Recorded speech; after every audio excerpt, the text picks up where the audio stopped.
ఈడే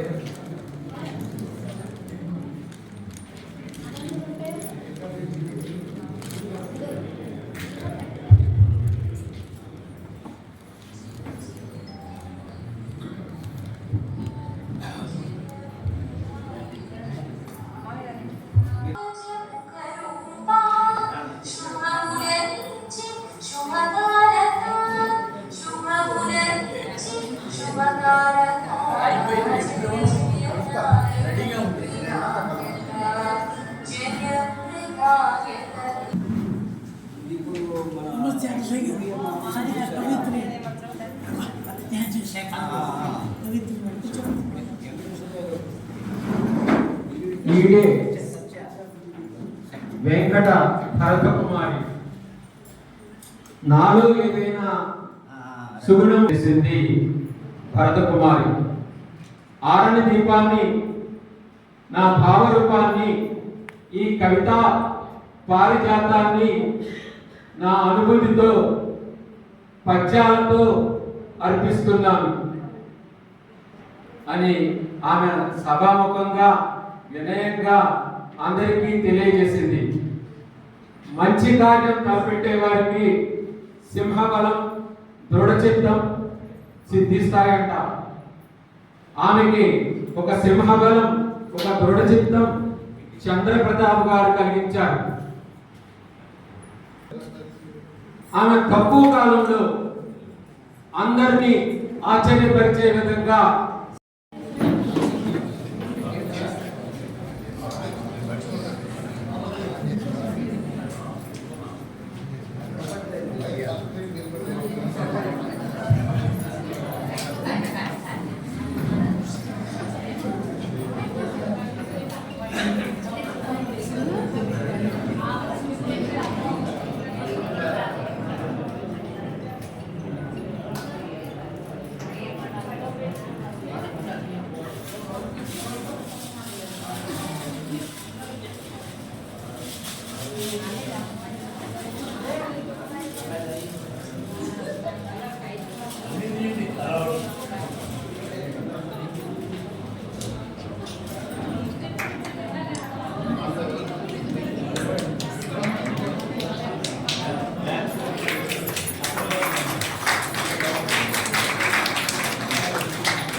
ముగ్గురు ఆడపిల్లలు కాబట్టి నేను బిఎస్సీ జాయిన్ అయ్యాను.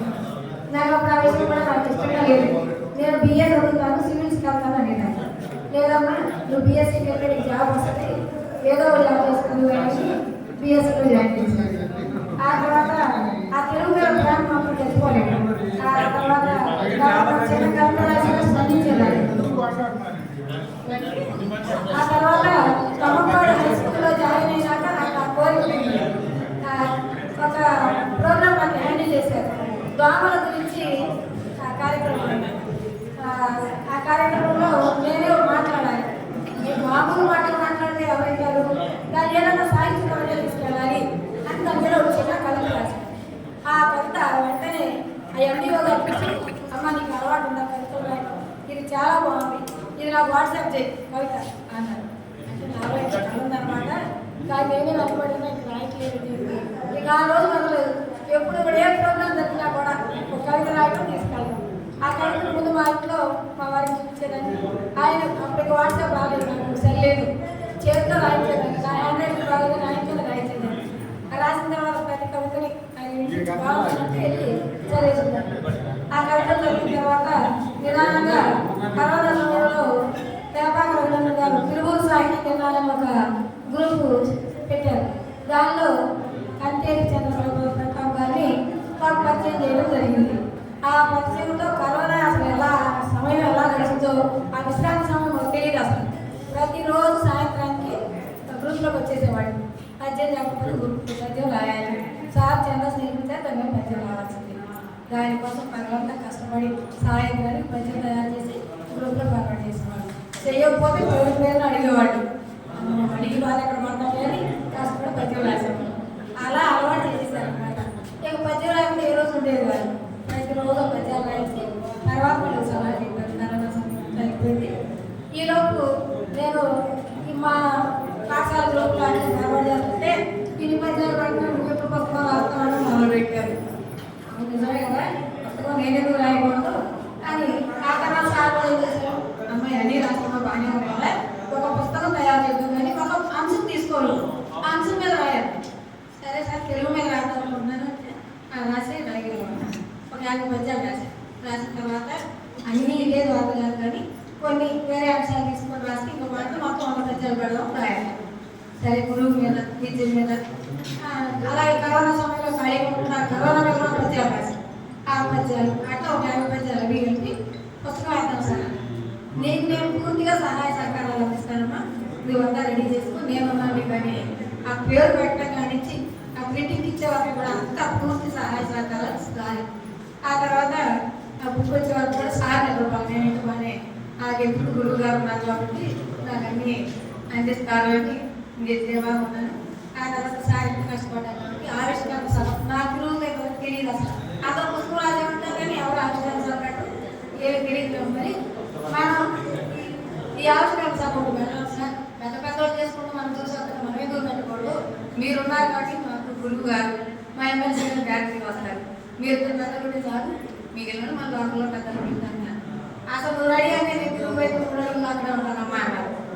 అసలు సార్ అంత ప్రోత్సహించమంటే నేను ఈరోజు ఈ స్థాయిలో ఈ పుస్తకాన్ని రాగలిగాను. నా చిన్నప్పుడు మా తల్లిదండ్రులు 4 పిల్లలు మేము. ఆ 4లో నా మీద ఎక్కువ శ్రద్ధగా బాగా చదువుకుంటూ ముందుంటుంది కాబట్టి అమ్మాయి ఎట్లయినా ఉన్నత స్థాయికి వెళ్తుందని ఎప్పుడు కూడా అమ్మాయి నమ్మకం పెట్టుకునేవాడు. ఎప్పుడు కూడా ప్రథమ స్థాయిలో ఉండేదాన్ని. అలా ఈరోజు నాకు అనిపించింది అమ్మా నాన్న నా మీద పెట్టిన నమ్మకాన్ని నేను రుజువు చేశాను కాబట్టి నేను 100% అమ్మ నాన్నకి దాంట్లో ఇవ్వాలని కూడా వాళ్ళకి అందించాను. అది నాకు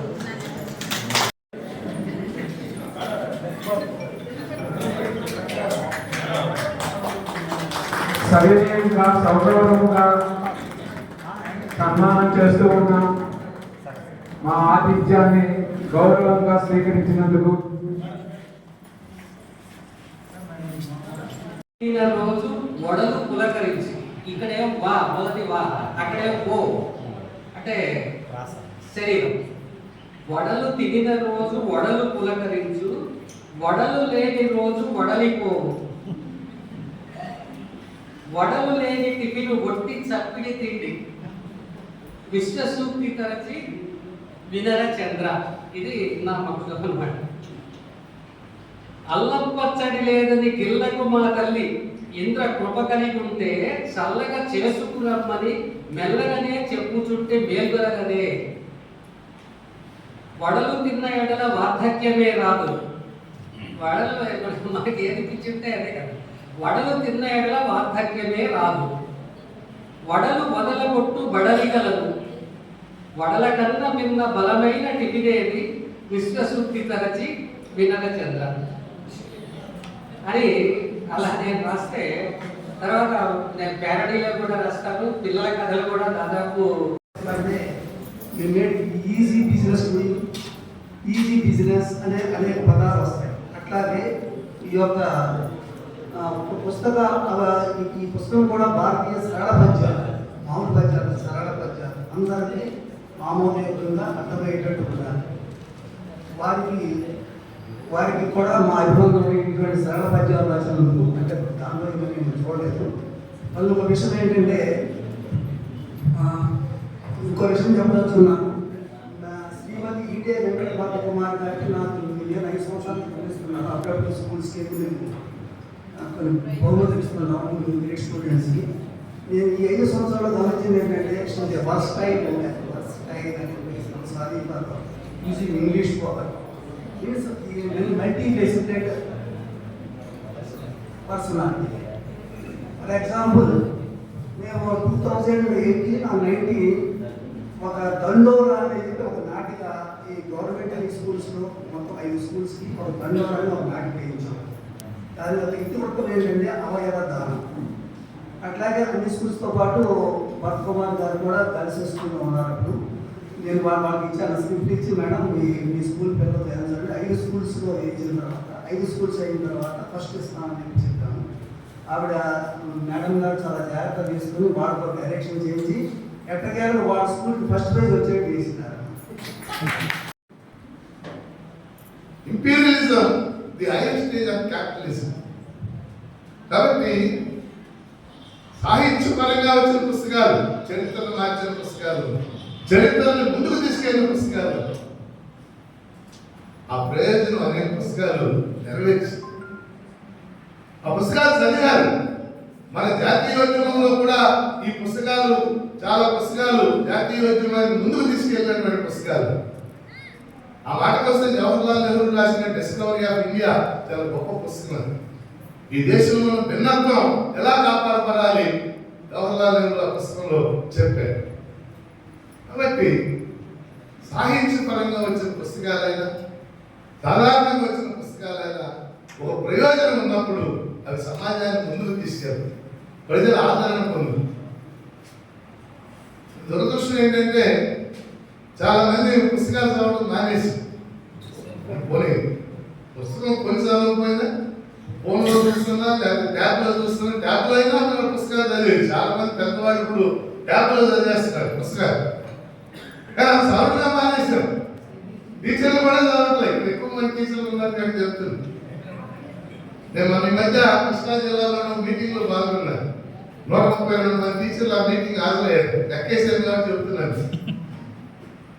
ఏదో సందర్భంలో చెప్తూ ఇక్కడ ఉన్న టీచర్లు ఈ సంవత్సర కాలంలో చదివిన పుస్తకం పేరు చెప్పండి, ఎంతమంది చదివారు? చేతులు ఎత్తాను. 7 చేతులు ఎత్తి 7 ఉన్నారు. సంతోషించి ఏం చదివారని, ఈనాడు ఆదివారం పుస్తకం చదివారు.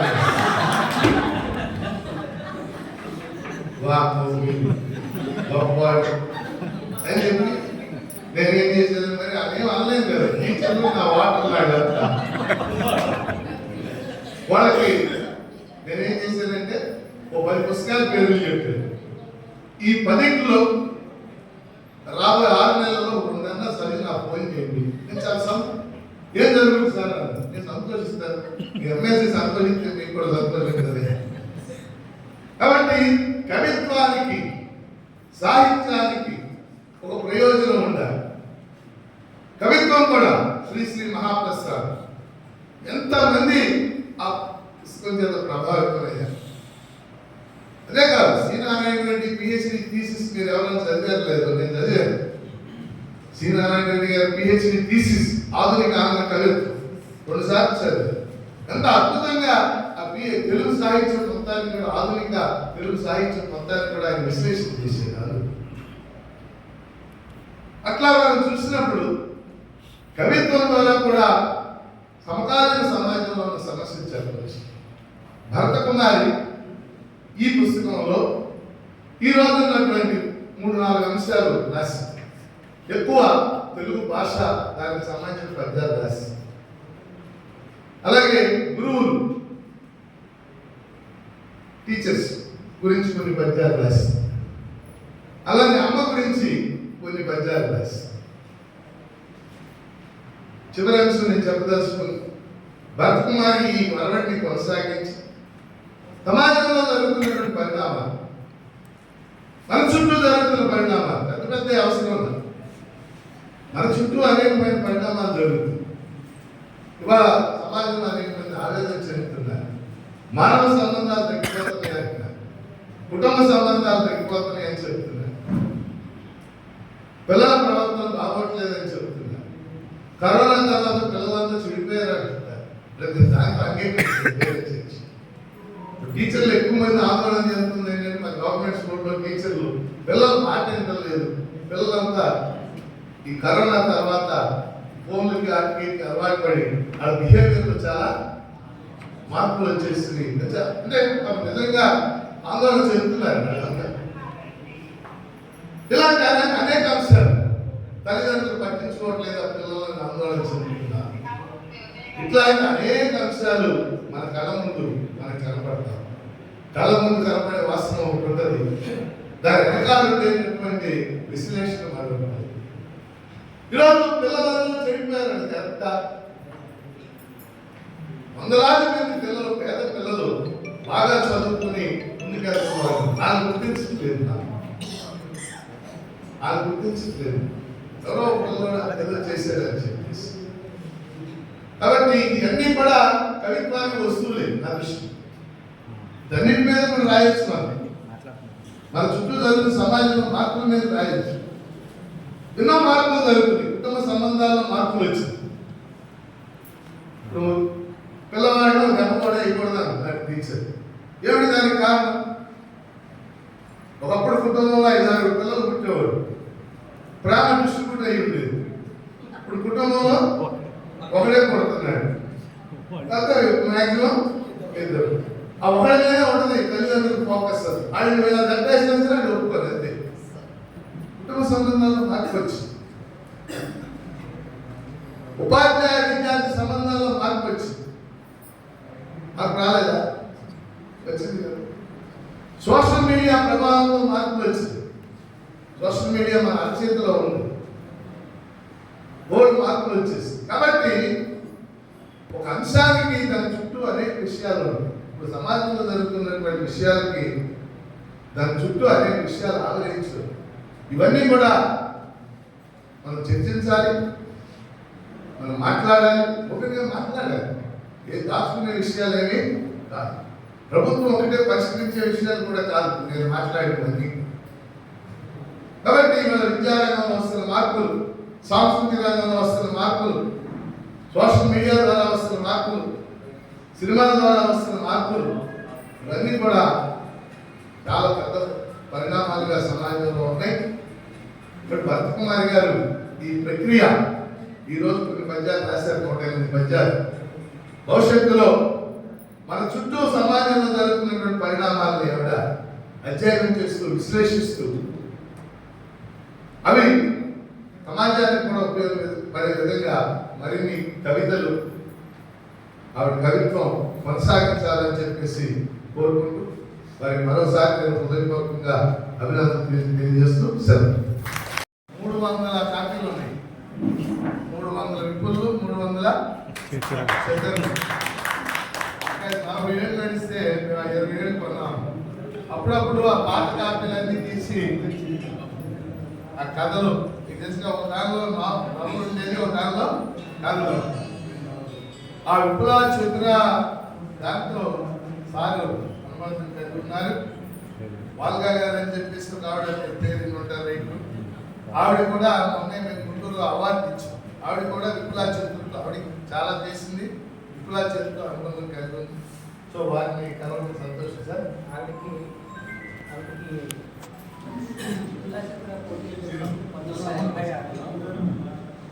1986లో విప్లవ చరిత్ర పోటీలు పెట్టినప్పుడు ఆవిడకి మొట్టమొదటిసారి 10,000 రూపాయల బహుమతి ఇచ్చింది విప్లవ చరిత్ర.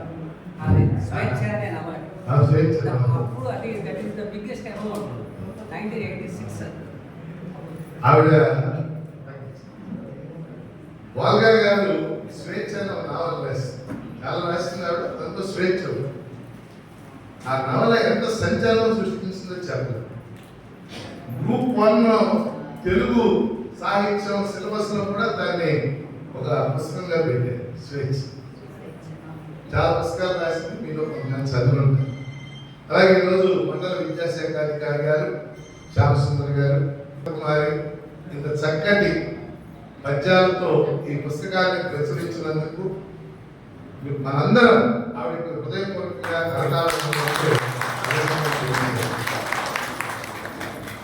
భరత్ కుమార్ గారు ఒక జీవశాస్త్ర ఉపాధ్యాయులు, సైన్స్ టీచర్.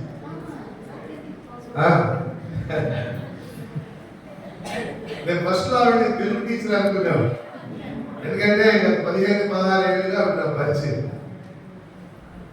మా యూటీఎఫ్ మీటింగ్లు జరిగితే అందులో ఆవిడ కవితలు చదువుతూ ఉండేదాన్ని. అలాగే మాకు యూటీఎఫ్ మ్యాగజైన్ ఐక్య ఉపాధ్యాయులు, ఆ మ్యాగజైన్ లో కూడా ఆవిడ కవితలు రాస్తా ఉన్నాం. చాలా సంవత్సరాలు ఈవిడ తెలుగు టీచర్ అనుకున్నాను. తర్వాత తెలిసింది ఆవిడ బయాలజీ టీచర్. వృత్తి బయాలజీ టీచర్ ప్రవృత్తి, సాహిత్యపరమైన ప్రవృత్తి. మొన్న నా మధ్య నాకు ఫోన్ చేసి ఇలా ముందు మాట ఆవిడ వాట్సాప్లో పంపి ముందు మాట రాయమంటే రాశాను. తర్వాత పద్యాలు అక్కడక్కడ చదివాను. ఏదేమైనా ఒక తెలుగు టీచర్, ఒక జీవశాస్త్ర ఉపాధ్యాయురాలు తన ప్రవృత్తిగా సాహిత్యాన్ని స్వీకరించి, కవిత్వాన్ని స్వీకరించి ఈ పుస్తకం రాసినందుకు మరోసారి అభినందనలు. నేను ఒక 2 విషయాలు మాట్లాడదలుచు. మొదటి విషయం, సాహిత్యమైనా కవిత్వమైనా దానికి కొంత సామాజిక ప్రయోజనం ఉండాలి అని భావించేవాడు నేను. సాహిత్యపరమైన పుస్తకాల ద్వారా చరిత్రను మార్చిన పుస్తకాలు మ్యాక్సిమం గోర్కి అమ్మ అనే నవల రాశారు. మదర్ ప్రపంచ చరిత్రలో సంచలనం సృష్టించి ఆ పుస్తకం చదివి విప్లవకారులుగా మారిన వాళ్ళు, సమాజం కోసం అడుగు ముందుకి నాకు తెలిసిన వాళ్ళు కూడా ఉన్నారు. ఇటీవల అమ్మ ఆ నవలని నాటకీకరించి గుంటూరులో నాటకం వేసింది. చాలా అద్భుతంగా ఇలాంటి పుస్తకాలు చదువుతున్నాం. స్పార్టకస్ విశాలాంధ్ర పబ్లికేషన్ వాళ్ళు వేశారు, మీరు కొంతమంది చూశారు. స్పార్టకస్ అనే పుస్తకం ఈ ప్రపంచ చరిత్రలో ఏదైనా అన్యాయం. స్పార్టకస్ బానిసలని దోపిడీ చేశారు. స్పార్టకస్ బానిసలను సమీకరించి దండెత్తాడు, ధ్వజమెత్తాడు. స్పార్టకస్ పుస్తకం ఒక సంచలనం. 7 తరాలు అలెక్స్ హెలీ అని చెప్పేసి రూట్స్ అనే పుస్తకం రాశారు. Roots ROOTS. ఆ పుస్తకాన్ని హైదరాబాద్ బుక్ ట్రస్ట్ వాళ్ళు 7 తరాలు అనే పుస్తకం పేరుతో ప్రచురించారు. ఆ పుస్తకం నిజంగా మనం అర్థం చేసుకుని చదివితే కళ్ళకు నీళ్లు రాని వారు తక్కువ మంది ఉన్నారు. ఇవాళ అమెరికా గురించి గొప్పగా మాట్లాడుతున్నాం, బ్లాక్స్ వైట్స్ గురించి మాట్లాడుతున్నాం. ఆ నల్లవాళ్ళని ఆఫ్రికా ఖండం నుంచి తీసుకెళ్తూ ఎంత హీనంగా వాళ్ళని చూశారు, ఏ విధంగా వాళ్ళని ఇబ్బందులు పెట్టారు.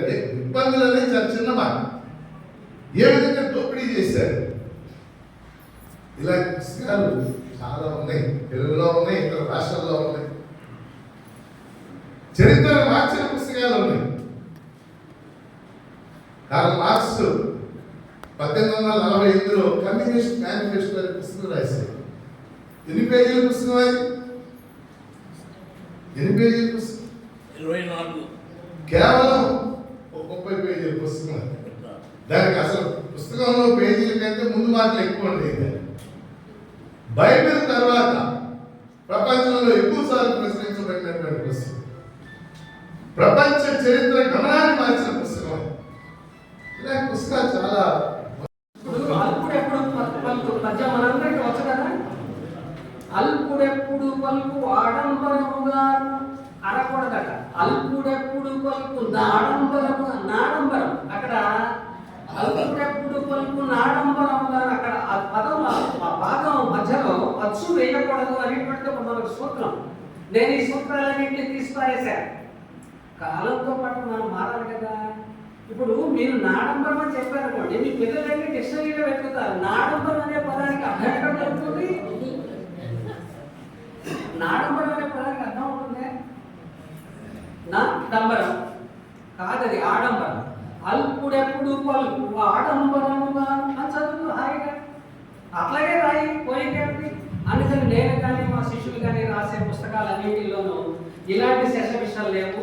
కొన్ని ఇంటిని మేము ఆ వ్యాకరణ సూత్రాలు కూడా మేము ఇది అంత మాత్రం మా దాంట్లో ఛందస్సు లేదని కాదు, యతులు లేవని కాదు, మరి ప్రాసలు లేవని కాదు, అవన్నీ ఉంటాయి.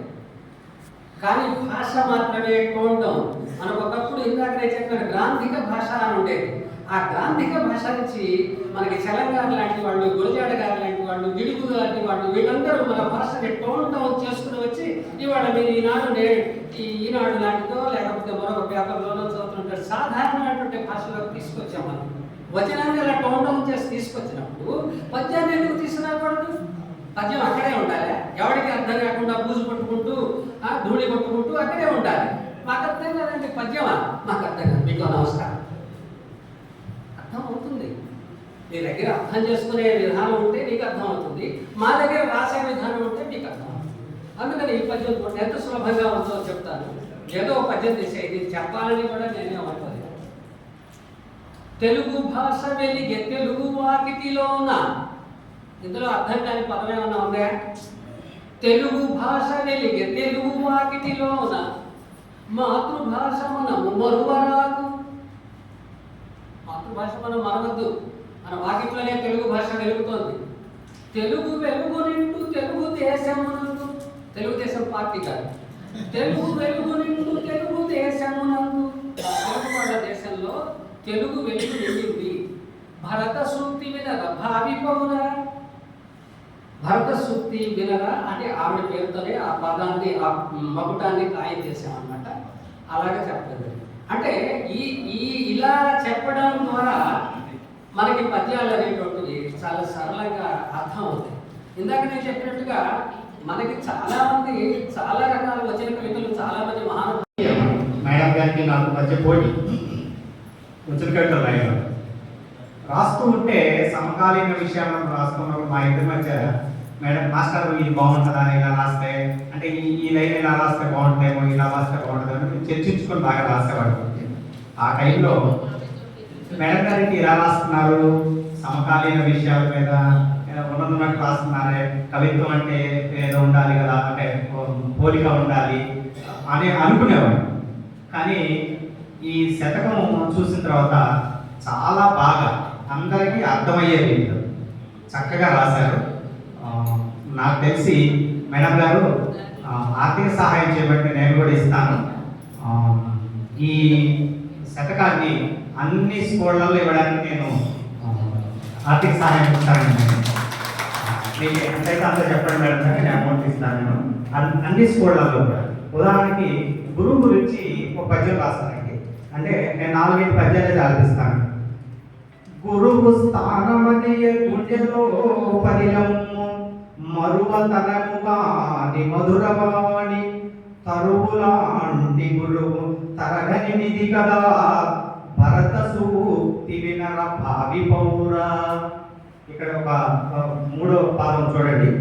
తరువులాంటి గురువు తరగని నిధిరా, తరువులాంటి గురువు తరగని నిధిరా అని రాశారు.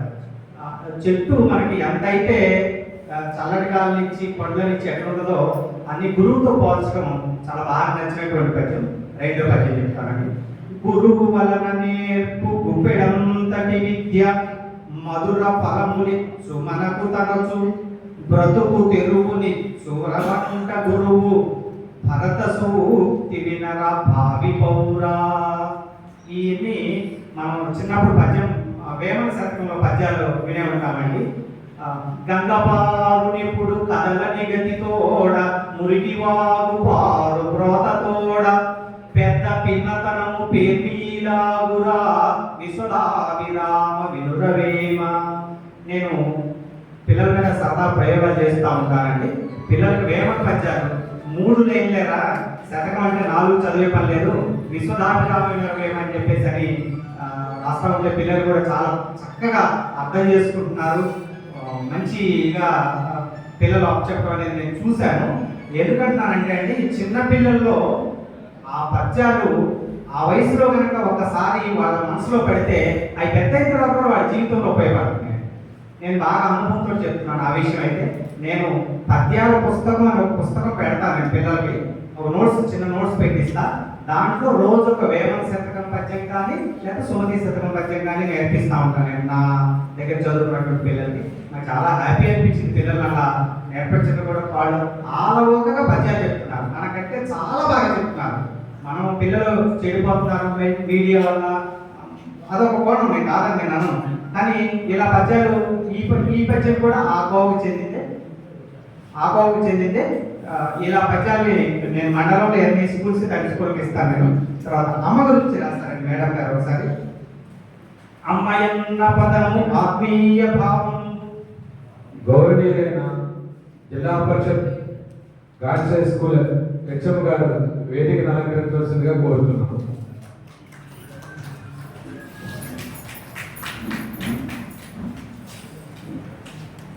అమ్మ గురించి రాసినటువంటి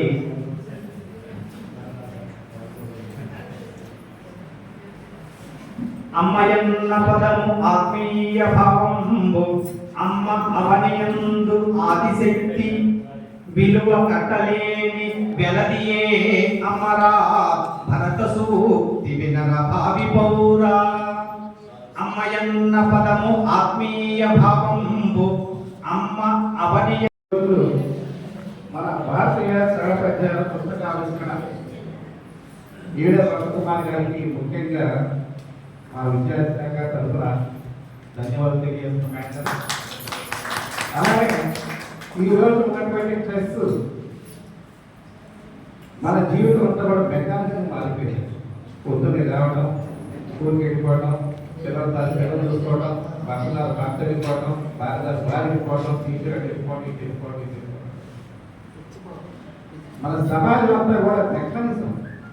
పొద్దు లేచి దగ్గరికి రాత్రి 9-10 దాకా మెకానిజం. ఇటువంటి సిచ్యువేషన్లో మనకు ఉన్నటువంటి కళలు కాస్త రిలీఫ్ కోసం పద్యాలు కానీ, గేయాలు కానీ, సంగీతం కానీ, నాట్యం కానీ, చిత్రలేఖనం కానీ, శిల్పం కానీ ఇలాంటివి కనుక మనం పెట్టుకుంటే మన మనసు కొంచెం ఉల్లాసంగా, ఆనందంగా, సంతోషంగా ఉంటుంది. అందులో భాగంగా ఈరోజు మనకి పద్యాల యొక్క ఆవిష్కరణ కూడా అదొక భాగం మాత్రమే. నేను కూడా అప్పుడప్పుడు నాకు బాగా స్ట్రెస్ ఉంటుంది. మరి 3 చోట్ల ఉన్నాను. ఒక హెచ్ఎంగా ఉన్నాను, 2 చోట్ల ఎంపీ ఉన్నాను. మాకుండే స్ట్రెస్ ఉన్నప్పుడు సాయంత్రం పడి నేను భోజనం చేసేటప్పుడు సెల్ ఫోన్ యూట్యూబ్లో నీటి కథలు కానీ అలాంటివి పెట్టుకుంటూ కొంచెం రిలీఫ్ అవుతుంటాను.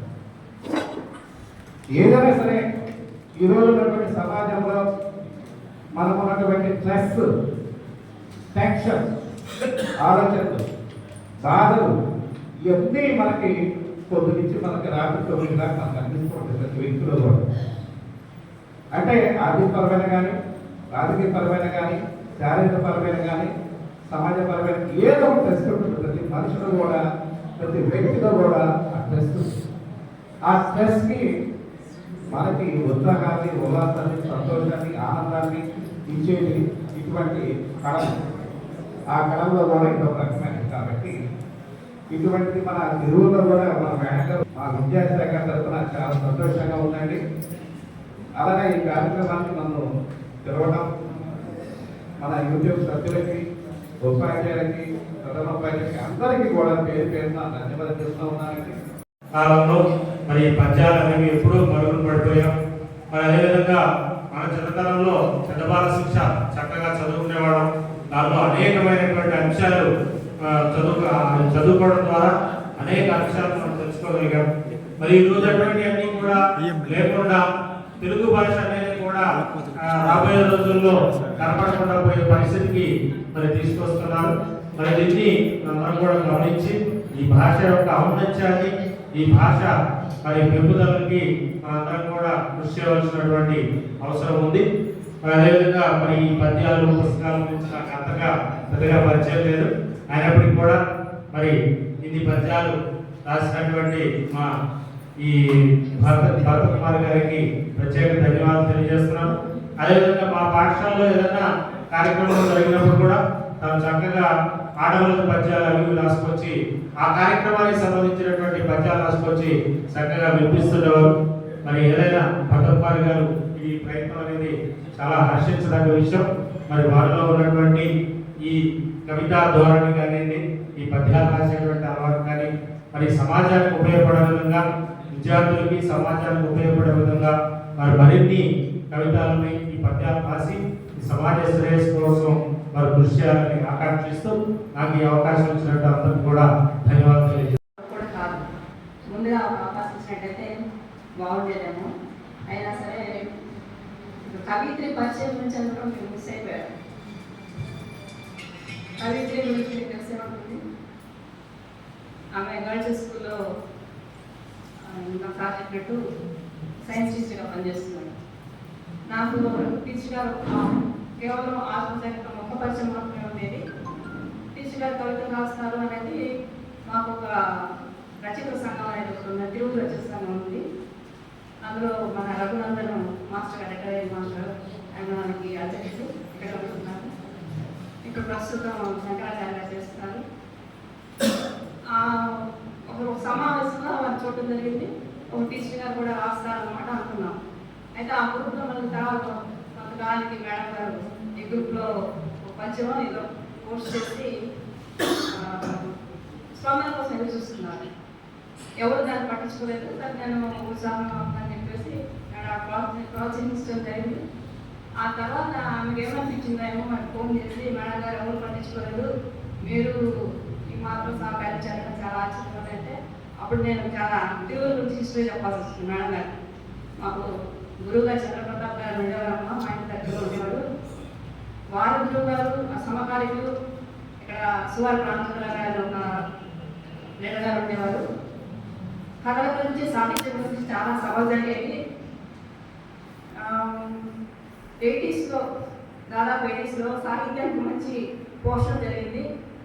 ఏ కారణం చదువునో మరి దానికి గుర్తుపడిపోయింది.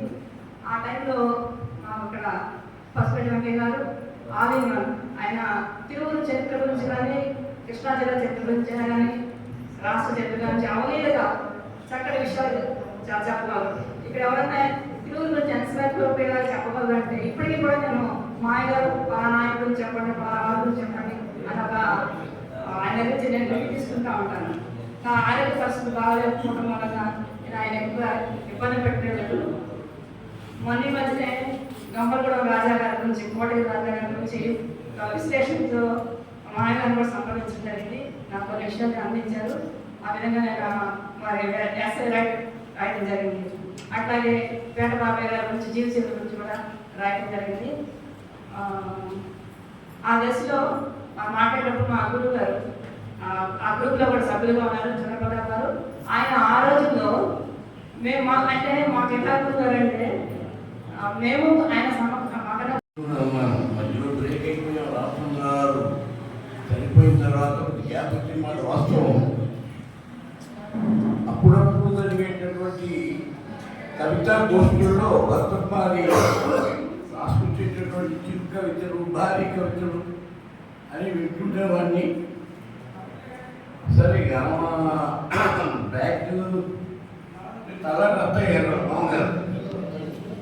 ఆయన ఇక్కడ తిరుపూరు తాలూకా కమ్యూనిస్ట్ పార్టీ ఆఫీస్ 42, 43, 44లో తల రత్తయ్య గారు communist party office secretary.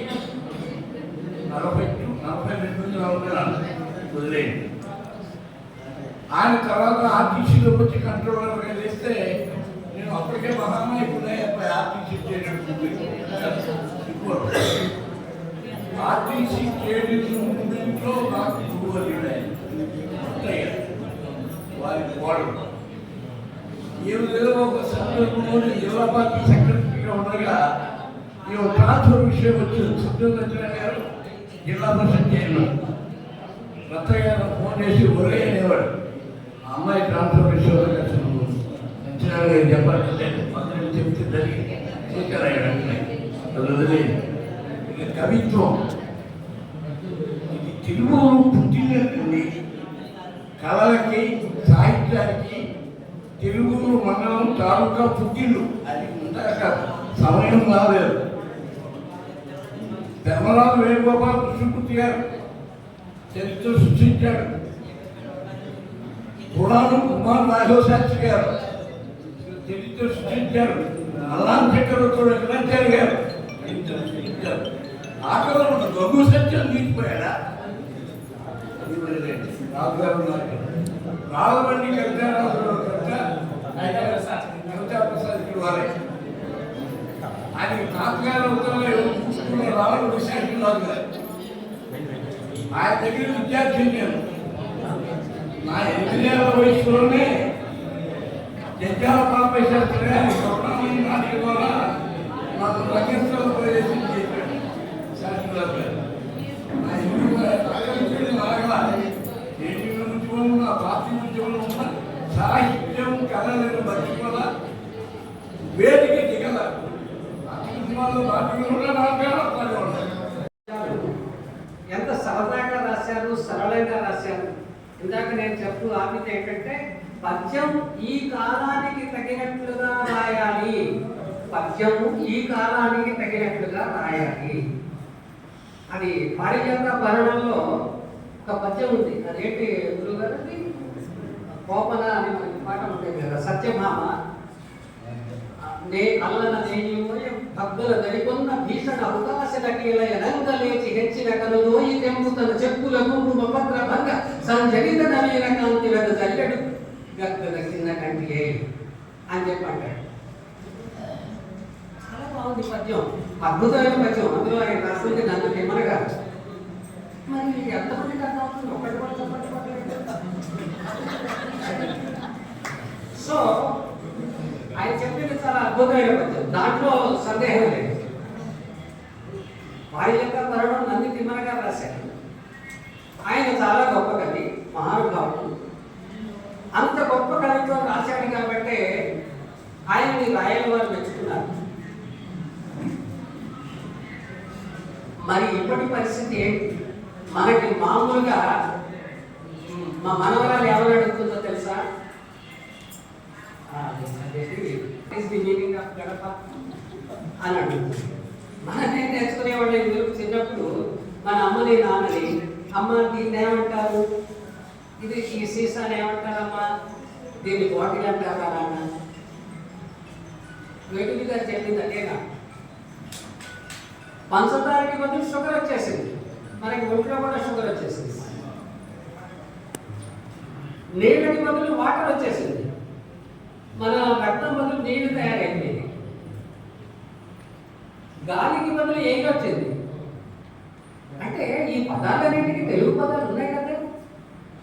Telugu పదాలు లేదనుకోండి, కంప్యూటర్ లాంటి పదం తెలుగులో లేదు కాబట్టి దానికి ఏదో మీ ఇష్టం, కంప్యూటర్ అనండి, లేకపోతే టెలిఫోన్ అనండి, లేకపోతే మరొకటి అనండి, రైలే అనండి, బస్సుని బస్సే అనండి, వాటిని మార్చమని చతుశ్చక్ర అధూత శకటం ఇట్లాంటి భాష చెప్పలేదు. మనం ఉన్న వాటిని వాడుకోవడానికి మనకి ఏమైనా, ఉన్న వాటిని వాడుకోవడానికి ఏంటి ప్రాబ్లం?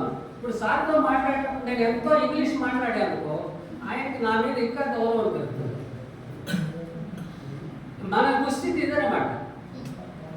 ఎండిఓ గారి ఆఫీస్కి వెళ్ళామనుకో, what sir what nonsense అని చెప్పేది అడిగామనుకో, ఆయన సరే కూర్చోండి సార్ అంటే, మామూలుగా సార్ నా సర్టిఫికేట్ సార్ అంటే మాట్లాడతారు.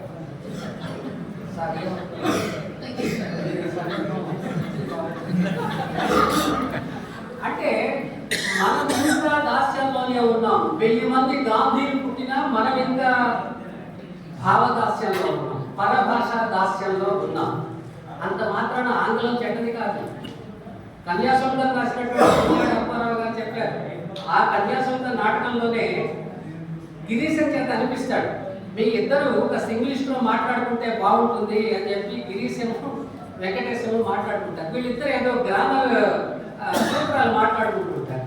ఏం మాట్లాడుతున్నారు ఆయన, మీరేం చర్చించారు అని అగ్నిహోత్రావు దాన్ని అడిగితే, పరీక్షల్లో మేము ఎలా ప్రిపేర్ అవ్వాలి అనే దాని గురించి చర్చించాము అనగానంటే మంచిది. ఎందుకంటే వాడికి ఈ దస్తావేజులు, కోర్టు గొడవలు అవన్నీ వాడికి ఇంగ్లీష్లో ఉంటాయి కదా, వాడికి తెలియదు. అగ్నిహోత్రావు దాన్ని అందుకోసం చెప్పి మనకి అప్పటి నుంచి ఈ పరదాస్య వ్యామోహం మనకుంది. సొంత భాష, సొంత తల్లి, మనం సొంత తల్లిని మనం చూడలేగానే పక్కింటి తల్లిని చూసినట్టుగా పక్కింటి తల్లిని తల్లిగా చూడు, ఎవరు చూడు, చాలా గొప్ప విషయం అది. అసలు మీ అమ్మ అదో రక్షణ అని చెప్పి ఏడుస్తుంటే ఆవిడ గురించి పట్టించుకోకపోతే ఎట్లాగా? కాబట్టి ఈ భాషలో ఇప్పటి ప్రజలు ఏ భాష అయితే మాట్లాడుతున్నారో ఆ భాషలో పద్యాలు రాయండి. ఇది నేను చెప్పదలుచుకున్నటువంటి విషయం. అదే చేసింది మన భరత్ కుమారి గారు. ఈ భాషలోనే పద్యాలు. ఇప్పుడు మనం ఏం మాట్లాడుతున్నాం? ఛందస్సు. ఇక్కడ నేను చాలా మంది తెలుగు పండితులు వీళ్ళు కూడా ఉంటారు, చెప్తున్నాను. దయచేసి ఛందస్సు అంటేనే ఛాదస్థం నుంచి వచ్చిందే ఛందస్సు, ఛాదస్థ భావాలు. అంటే మన ఛాదస్సులో ఛాదస్థ భావాలు మనకొద్దు. పదాల మధ్యలో అచ్చులు వాడరాదు. ఇదొక సూత్రం ఛందస్సు. పదాల మధ్యలో అచ్చులు వాడరాదు. ఇక్కడ మీకు ఒక ఉదాహరణ చెప్తాను. నేను సమయం ఎక్కువ తీసుకుంటాను అని చెప్పి నాకు అనిపించింది. ఇందాక మన ఎమ్మెల్సీ గారు చెప్పినట్టుగా, ఉమామేశ్వర గారు చెప్పినట్టుగా తెలుగు పద్యాన్ని మనం కాపాడుకోవాలి. ఇది మన 1000 సంవత్సరాల ఆస్తి, 1000 ఏళ్ళ ఆస్తి. 1000 ఏళ్ళని ఎలా చెప్తున్నానంటే, మనం ఆదికవిగా నన్నయ్య గుర్తించాం కాబట్టి నన్నయ్యకి పూర్వం కూడా ఉన్నారు. సరే, నన్నయ్య దగ్గర నుంచి తీసుకుంటే 1000 ఏళ్ళ ఆస్తి. ఈ 1000 ఏళ్ళ ఆస్తి భాషలో తప్ప వేరే ఏ భాషలో కూడా లేదు. మరి ఈ పద్యాన్ని కాపాడుకోవాలి. కవితలు లేదా మామూలు సాధారణమైనటువంటి కవితలు రాస్తున్నారు. అది తప్పు అని నేను అనడం లేదు. రాయొచ్చు, ఎవరు రాసేది వాళ్ళు రాస్తారు, రాయాలి కూడా. అదే సమయంలో శాంతం పద్యాన్ని వదిలేయడం అనేటువంటిది సరైన విషయం కాదు. అయితే కాలంతో పాటు మనం కూడా మారాలి. 1000 ఏళ్ల క్రితం నన్నయ్య గారు ఆయన రథం మీదో లేకపోతే గుర్రం మీదో లేకపోతే మరో పల్లకి మీదో వెళ్ళేవాడు. మరి ఇప్పుడు కూడా మనం పల్లకి మీదే వెళ్తామంటే కుదరదు. ఇవాళ మారిపోయింది కాబట్టి కాలానికి తగ్గట్టుగా మనం మారాలి. మీకు ఇక్కడ చాలామంది ఉపాధ్యాయులు, సాహితీపరులు అందరూ ఉన్నారు కాబట్టి ఒకప్పుడు మనకి గ్రాంధిక భాష ఉండేది. గ్రాంధిక భాష ఎలా ఉండేది? అనవుడు పింగడి గుండిట్లనే ఇలా ఉండేది అన్నమాట. అంటే పరవశుడు చెన్నేశ్వరి గారు లాంటి వాళ్ళు, మరి నన్నయ్య గారు, మరి చెప్పు కావ్యాలని చెప్తారు కదా, భారతము రామాయణం, వాటిల్లో ఉండే వచనం మీరు ఒక వాక్యం చదివితే మీకు ఒకటి ఏమీ అర్థం కాదు. ఖచ్చితంగా నేను ఆ భరోసా ఇవ్వగలను. అలాంటప్పుడు ఆ పద్యాన్ని అదే విధంగా మనం ఇప్పుడు కూడా రాస్తామా అంటే కుదరదు. కాలం మారింది, కాలంతో పాటు మనం కూడా మారాలి. ఇది అవశ్యం. నేను ఒక భరత కుమారి గారే కాకుండా అనసూయ గారు, మరి ఇక్కడ ఉన్నారో లేదో ఇంకా మొత్తం ఒక 30 మందికి కరోనా టైంలో వాళ్ళకి ఆన్లైన్లో హైదరాబాద్ నుంచి ఈ ఛందస్సు ఎలా రాయాలో నేర్పాను నేను. రోజు 1 గంట సేపు అది వాళ్ళు నేర్చుకున్నారు, అందిపుచ్చుకున్నారు, చక్కగా రాస్తున్నారు.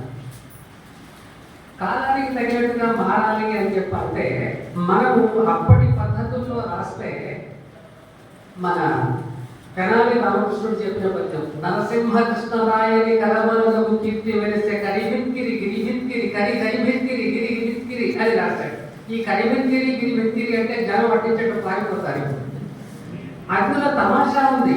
తెనాలి రామకృష్ణుడు తప్పు రాశాడని నేను చెప్పడం లేదు. తెనాలి రాముడు అద్భుతంగా రాశాడు. తెనాలి రాముడు అత్యద్భుతంగా రాశాడు.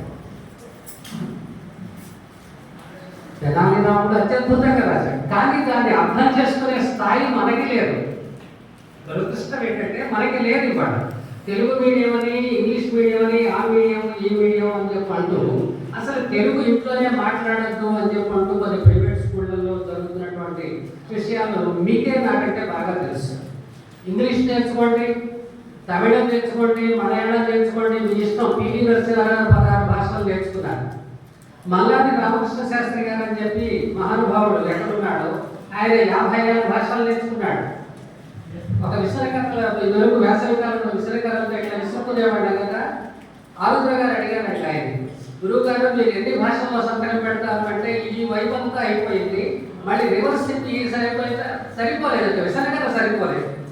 అంటే ఒక్కొక్క రేపు మీద ఆయన సంతకం పెట్టినా ఇంకా భాషలు ఆయనకు వచ్చిన ఉన్నాయి. కానీ ఆయన మళ్ళాగా ఎక్కడ పడితే అక్కడ అవసరం లేని చోట ఇంగ్లీష్ మాట్లాడక తెలుగులో మాట్లాడచ్చు. వేటూరి సుందరరామూర్తి గారు ఒకసారి నాతో అన్నారు, తెలుగు భాష ఇట్లా అయిపోతుంది అంటే మరి అయిపోకుండా ఏమవుతుంది? ఒక భాషని చంపేస్తే ఒక సంస్కృతి చచ్చిపోతుంది. ఒక సంస్కృతి చచ్చిపోయిందంటే ఒక జాతి చచ్చిపోతుంది. మనం ఆ స్థితిలో ఉన్నాం. ఉపాధ్యాయులు ఇక్కడ చాలా మంది ఉన్నారు కాబట్టి చెప్తున్నాను, భావి భారత పౌరుల భవిష్యత్తు మీ చేతిలో ఉంది. భావి భారత పౌరుల భవిష్యత్తు మీ చేతిలో ఉంది. నన్ను తీర్చిదిద్దినటువంటి మా పంతులు గారు, మా గురువులు, వాళ్ళు పెట్టినటువంటి అక్షర భిక్ష ఇవాళ నన్ను ఇక్కడ నిలబెట్టింది. ఇది ఒకటి మర్చిపోకూడదు. మన అమ్మ నాన్న వీళ్ళు ఇహలోక దైవాలు. వీళ్ళని మించి మిమ్మల్ని ప్రేమించేవాళ్ళు ఎవ్వరూ ఉండరు. అమ్మని నాన్నని గౌరవించాలి. ఇవాళ మన ఇళ్లలో అందరి ఇళ్లలో మనం చూస్తూనే